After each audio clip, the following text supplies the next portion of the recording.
26 जनवरी गणतंत्र दिवस की सभी को हार्दिक शुभकामनाएं। वीडियो शुरू करते हैं। आज की वीडियो पूरा देखना। भाषण की शुरुआत हम 4 पंक्तियों से करते हैं। मैं उनको शब्द चढ़ता हूं, हिंद जिनकी जान था, जो रक्त से रंगते थे धरती को। उड़ियों के लहकार पर जय हिंद का नारा सदा लिखता था, जो जेलों की दीवार पर अरे बदन पे बंदी थी बेरियां, दिल मगर आजाद था, जिनके रक्त के अंतिम कतरे में भी भारत जिंदाबाद था। आज के इस कार्यक्रम में गणतंत्र दिवस के महापर्व के उपलक्ष्य में आए सभी मुख्य अतिथियों, मेरे सभी गुरुजन एवं मित्रों को मेरी अपार स्नेह प्रेम भाव से गणतंत्र दिवस की हार्दिक शुभकामनाएं। मित्रों, गणतंत्र 2 शब्दों से मिलकर बना है। गण प्लस तंत्र। गण का अर्थ होता है लोग एवं तंत्र का अर्थ होता है सिस्टम, यानी लोगों का सिस्टम, जिन्हें हम आमतौर पर लोकतंत्र कहते हैं। भारत एक लोकतांत्रिक देश है। आज ही के दिन भारत का संविधान पूरे देश भर में लागू हुआ था, जिनके बल पर देश के सभी नागरिकों को सामाजिक, आर्थिक और राजनीतिक न्याय, विचार, अभिव्यक्ति, विश्वास, धर्म, उपासना की स्वतंत्रता प्राप्त हुई। मित्रों, जो स्वतंत्रता हमें आज प्राप्त हुई है, यह सिर्फ भारतीय संविधान के कारण ही संभव हो पाया है। इसलिए हमारे संविधान के वह दस्तावेज महज एक दस्तावेज नहीं, हमारा एक बुनियादी दस्तावेज दुनिया की सबसे प्राचीन जीवंत सभ्यता के मानवतावादी दर्शन के साथ साथ आधुनिक विचार से प्रेरित हैं।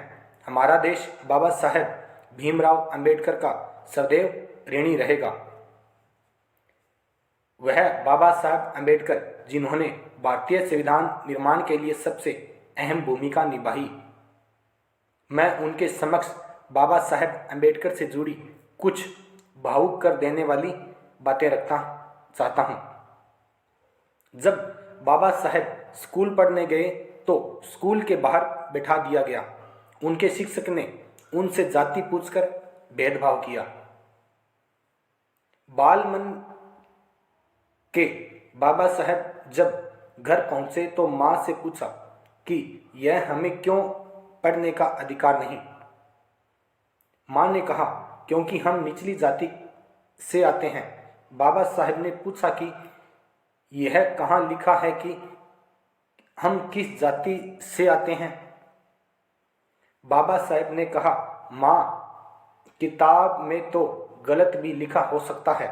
मुझे मौका मिले मैं उस किताब को ही बदल डालूंगा और मेरी ऐसी किताब लिखूंगा जिसमें इंसान इंसान बराबर होंगे, कोई छोटा या बड़ा नहीं होगा। और उस किताब का नाम दोस्तों आज हम भारतीय संविधान कहते हैं। मित्रों, बाबा साहेब अंबेडकर के नाम में 4 पंक्तियां समर्पित करना चाहता हूं। बाबा तेरी कलम के बल कम राज करते हैं। बाबा तेरी कलम के बल कम राज करते हैं, तेरी करनी पे बाबा हम नाज करते हैं। बदलेगा वक्त और ये जमाना भी, बदलेगा वक्त और ये जमाना भी, जय भीम के उद्घोष से यह आगाज करते हैं। यह दिन हर भारतीय को गौरवान्वित करता है।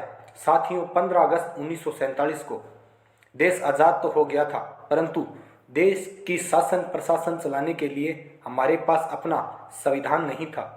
और यह शुभ घड़ी आज ही के दिन 26 जनवरी 1950 को आई थी। मित्रों, हमारा संविधान लिखित और निर्मित होने के साथ ही दुनिया का सबसे बड़ा संविधान है। खास बात यह है कि इसमें विश्व के विभिन्न देशों के संविधानों की अच्छी बातों को जगह दी गई है। संसदीय प्रणाली ब्रिटेन से ली गई तो मौलिक अधिकार अमेरिका के संविधान से और मौलिक कर्तव्य पूर्व सोवियत संघ से, राज्य के नीति निर्देशक तत्व आयरलैंड से और संबोधन प्रक्रिया दक्षिण अफ्रीका से। संविधान से वैश्विक मताधिकार की व्यवस्था भारतीय संविधान में की गई। संविधान देश में एकीकृत और स्वतंत्र न्याय प्रणाली की व्यवस्था करता है। ऐसी बहुत सी खूबियां हैं जिनको नागरिकों के जीवन को बेहतर बनाने के लिए भारतीय संविधान में जगह दी गई है। हमारा संविधान अपने आप में संपूर्ण है।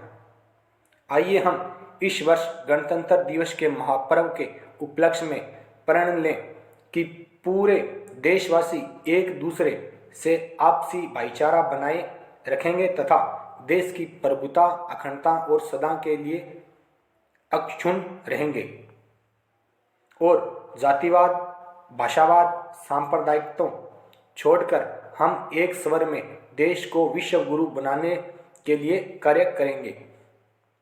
चार पंक्तियों के साथ मैं अपनी वाणी को यहीं विराम देना चाहूँगा।